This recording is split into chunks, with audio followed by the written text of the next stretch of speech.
बबूमा भी बढ़िया खेले, उनकी टीम भी बढ़िया खेली और उन्होंने तय कर लिया था कि नहीं, जो हमारे साथ इस तरह के अपमानजनक शब्द यूज किए गए हैं उसको हमें कैसे मतलब सबक सिखाना है। तो ग्राउंड पे ऐसी बातें होती रहती हैं, लेकिन कुछ बिलो द बेल्ट चीजें हो जाती हैं, वो नहीं होनी चाहिए, वो कमेंट हुए। तो निश्चित तौर पर गंभीर का इसमें बहुत बड़ा रोल है, क्योंकि टीम गंभीर चला रहे हैं। अगर वो श्रेय लेते हैं जीत का, तो हार का भी उन्हें श्रेय लेना पड़ेगा, सीधी सी बात। बिल्कुल, आपने कमेंट की बात की जो बामुआ को लेकर जसप्रीत बुमराह की ओर से आया था। उस कमेंट को लेकर खूब विवाद हुआ। खुद बामुआ ने आकर अपनी टिप्पणी की कि भाई इस तरह का कमेंट हम ना बर्दाश्त करते हैं और ना भारतीय खिलाड़ियों से, एक ऐसे देश में जहां पर हमेशा से उनकी हॉस्पिटैलिटी, उनका आतिथ्य सत्कार जाना चाहता है, और इस तरह का कमेंट आता है। पर दुर्भाग्य देखिए, हमारा दुर्भाग्य देखिए कि किस तरह से हम 408 रन से एक करारी शिकस्त झेलते हैं, वो भी अपने घर के भीतर।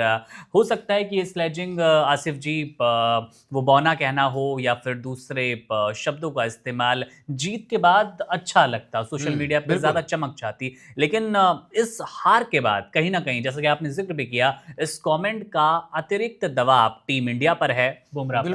बिल्कुल पड़ा है। देखिए, आप जब एक्सपोज हो जाते हैं तो बड़ी शर्मिंदगी सी होती है कि आपने इस तरह के शब्द क्यों इस्तेमाल किए। हालांकि अगर आप पहले टेस्ट की बात करेंगे तो पहले टेस्ट में जब हारी थी टीम, भारत हारा था, तब आखिर में जो है खुद गए थे बुमराह और बबूमा को उन्होंने जो है हाथ मिलाया था, उनके कंधे पे हाथ रखा, तो शायद कुछ बोला भी था।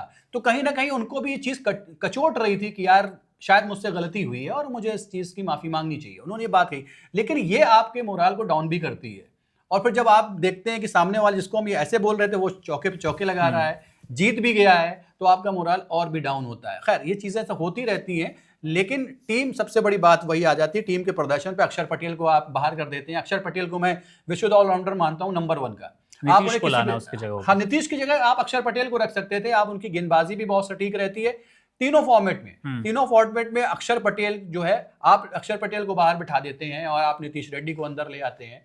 तो ये चीजें जो हुई हैं, ये बिल्कुल मतलब अस्वीकार है, इसको नकारा जा सकता है, इसको बिल्कुल भी नहीं। टीम में बिल्कुल चुनाव भी ठीक से नहीं हुआ, प्रदर्शन भी ठीक से नहीं हुआ, कप्तानी भी ठीक से नहीं हुई, और जो आप कोचिंग जिसे कहेंगे गौतम गंभीर की, वो भी ठीक से नहीं थी। और उसी का परिणाम है कि हम यहाँ सुपड़ा साफ करा के बैठे हैं और दोनों मैच जो है के साथ पूरी सीरीज भी हार के बैठे। 408 रन बहुत बड़ी हार होती है, जिल्लत वाली हार होती है। इसको टीम को भी समझना चाहिए और गंभीर को भी समझना चाहिए। बिल्कुल, पहली इनिंग में आप 201 रन बनाते हैं, उसके बाद आप 408 रन से हारते हैं। आप स्कोर बोर्ड देखिए, स्कोर बोर्ड पर हैं सिर्फ 140 रन। बार बार इस कमेंट का जिक्र होगा। आपने फील्ड पर जितनी स्लेजिंग की, फील्ड पर जो अच्छा बुरा सब कहा, वो जीत के साथ उसके मायने बदलते हैं और हार के साथ वो कहीं ना कहीं आपके गले का कांटा बन जाता है। बीजीटी हमें याद है आसिफ जी, वहां पर भी विराट कोहली और कॉन्स्टास के बीच की वो भिड़ंत नजर आई थी। वहां पर भी यही बात थी, सिराज बार बार हेड से पंगे ले रहे थे या स्लैचिंग कर रहे थे। वहां पर भी इस बात की चर्चा तेज हुई थी कि भाई आप इतना एग्रेशन दिखा क्यों रहे हैं, जब आपके स्किल्स में, आपके गेम में वो सब नजर नहीं आ रहा। तो खैर, इस पर टीम इंडिया को भी काम करना होगा, सोचना होगा। विराट कोहली की आपने बात करी, अब ये जब आप कर रहे हो तो विराट कोहली के वक्त में जो है टीम इंडिया टेस्ट की नंबर 1 हुआ करती थी जी। और आप जो है अब, और एक हुआ भी होता था, विराट खेल रहे हैं, रोहित शर्मा खेल रहे हैं, तो सामने वाली जो टीम होती थी तो उसको लगता था यार ये कुछ भी कर सकते हैं, ये विराट है, इसको आसान नहीं आउट करना, ये रोहित शर्मा है, इनको आउट करना आसान नहीं है, या ये अश्विन फेंक रहे हैं तो इनको मारना आसान नहीं है। लेकिन वो अब ऐसा कोई भी बल्लेबाज नहीं दिखता है टीम इंडिया में जो एक हवा क्रिएट कर सके सामने विपक्षी टीम पे कि नहीं यार ये तो अभी अंगद का पैर लगा के खड़ा हो जाएगा, इसको आउट करना मुश्किल है। Subscribe to One India and never miss an update. Download the One India app now.